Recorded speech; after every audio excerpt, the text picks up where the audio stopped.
And welcome back. My name is Sensei-pong, and this is Sci-Hi, the soap opera edition. But now we've actually just noticed Will Nichols here at the Pep Squad rally meeting thing and deal, and everybody's kind of surprised to see him there because you would have thought after stealing an iPhone he'd be in jail or suspended. At least, suspended. But he's sitting off in a corner doing homework, whatever, blah, blah, blah. A few people are talking about it, and they're like, blah, blah, blah, what's going on? So, my question is, do I want to talk to him? My choices again are, yes, I want to know what happened. Or two, I want to know what happened, but I don't want to talk to him. I'll try reading his thoughts. Or number three, no, I don't want to be associated with him. I'll make sure everyone sees I'm sitting with the popular people instead. Well, honestly, I don't see any real progression in figuring out what's going on with Will Nichols if I choose number three. So I think I'm actually going to try to talk to him. Well, let's look at our stats real fast. Socials at 50, popularity is at 54, athletics 69, academics 62, magic 73, subtle 38, altruism 50, obediency 22. I got $60 in my pocket. My GPA, I think, has actually gone up to 2.8. I think last time I checked it was 2.7. And my extracurricular is drama, and my relationship status is going out with Carla. Okay. I don't think it'll hurt to talk to him. Let's talk to him. Surprisingly, Will doesn't look any worse for wear. If anything, he looks like he's taking better care of his appearance than he used to. His once shaggy hair is freshly cut. He's more neatly shaven than usual, and he's wearing a crisp, white button-down shirt. Even more surprisingly, he doesn't seem to be afraid of you or even feel guilty. He meets your eyes directly, and he says, "Oh, hi, Pong." "Okay, that wasn't what you expected." "I didn't know you were on the Pep Squad," you begin. "Or back at school." "They're both pretty recent," Will answers matter-of-factly. "Miss Clay assigned me to the Pep Squad when I came back. So, she said that it would be a good idea for me to build my school spirit back up when I'm not in detention." What do you want to ask Will next? Either I want to ask him more directly about his punishment. Or number two, I want to ask subtle questions. Or number three, I want to read his thoughts instead of talking to him. Well, I am right next to him, so he'll probably notice if I try reading his thoughts. So, because as far as I know, I'm pretty obvious like Professor X. I don't clench my eyes down, but I space out. I don't hold my head. I'm like, so I'm going to choose the subtle questions. Do you think you're going to have fun on the Pep Squad? Having fun is not what's important, Will says, which is probably the most serious statement ever made about a group dedicated to a giant foam king. It's about giving back to the school, and I have a lot to make up for. Wow, you say. It sounds like you're really trying to make a change. Will nods, still earnest and matter-of-fact. I am, but it's about time I started thinking about the big picture, college, career, the future.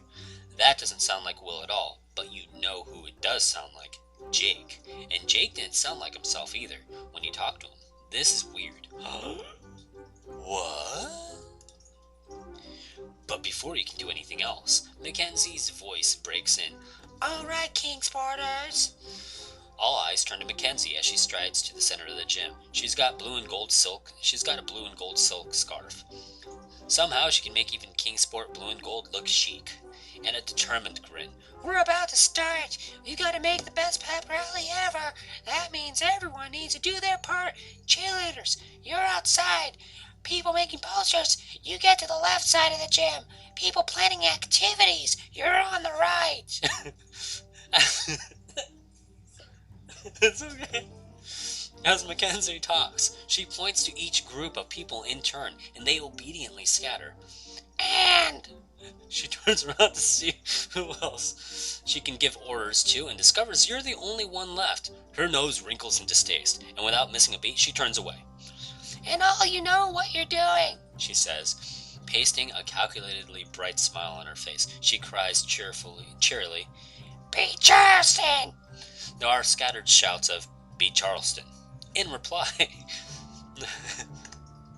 So Mackenzie's ignoring you. Nothing new there, and the good thing about that, in addition to not having to talk to Mackenzie, of course, is you get to decide what to work on. Which task would you want to do? Either I'm going to help the cheerleaders and football players coordinate their formations, or I'll write I'll write witty cheers and interesting slogans to put on posters. Or, I'll think up fun activities for people to do during the rally. Or I'll do whatever Will's doing. I want to keep an eye on him. Excuse me. Or, forget working on the rally, I want to undermine Mackenzie. Well, as I said with the last episode, I believe, I'm playing the innocent role, or that could have been 2 episodes ago, I don't remember exactly. I'm gonna hang out with the cheerleaders and football players, maybe raise my athletic stats. I don't know. We'll see. They're the focus of the pep rally, so it's important for them to be in top condition. The football players will need dynamic entrances and exits, and the cheerleaders should do their best in most complicated moves. The next question is, how much do you want the pep rally to succeed? Well, the team sucks, so we'll keep that in mind. Our choices are, I honestly want it to be good. Or, I want to make it look like I'm trying, but actually I'll actually be subverting the whole thing. Or number 3, I don't care. I'm just going to go through the motions. Or number 4, I hate this whole thing, and I don't care who knows it. I want it to suck. Well. Well, the team sucks, and they can use all the support they can get. We'll try to make it as good as possible. Of course you do. Every step of the day, you'll be trying your hardest. You head out for the cheerleaders first. They're practicing just outside the gym under the forceful yet perky leadership of their captain, Casey Bennett.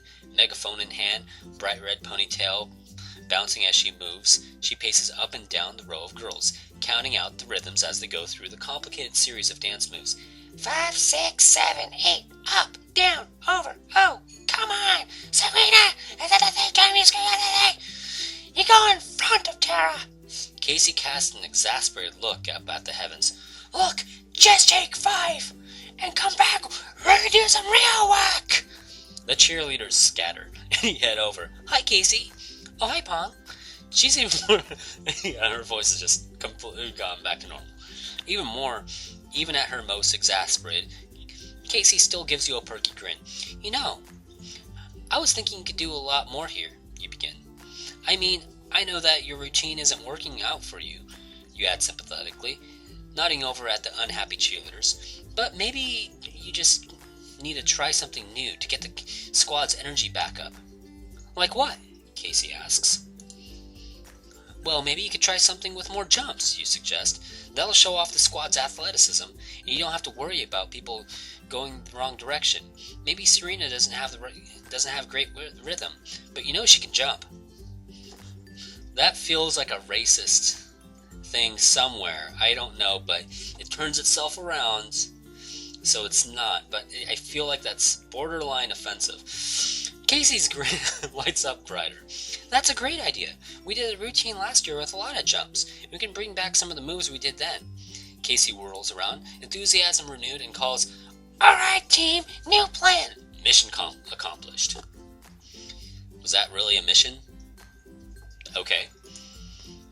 After you're done with your first task, you quickly get pulled into helping assemble programs. As you settle down for some serious paper folding, you hear a voice behind you.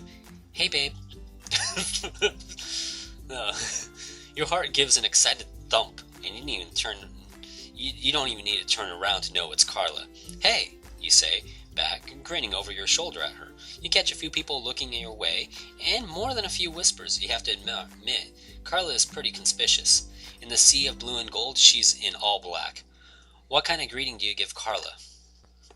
Well, I give her a big kiss. I want everyone to see we're together. Because my name is Charles. I need to stop that joke.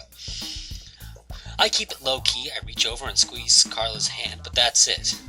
Or number 3, just a smile. I don't want anyone to know Carla and I are together. Or number 4, just a smile. I'm not really into PDA. Aww. Following the rules of school and all that. Good jazz, but I believe this is actually a good point to cut off, and this is actually kind of a neat cliffhanger to figure out where the story is going to go. So, next time on Sensei-pong, like and subscribe.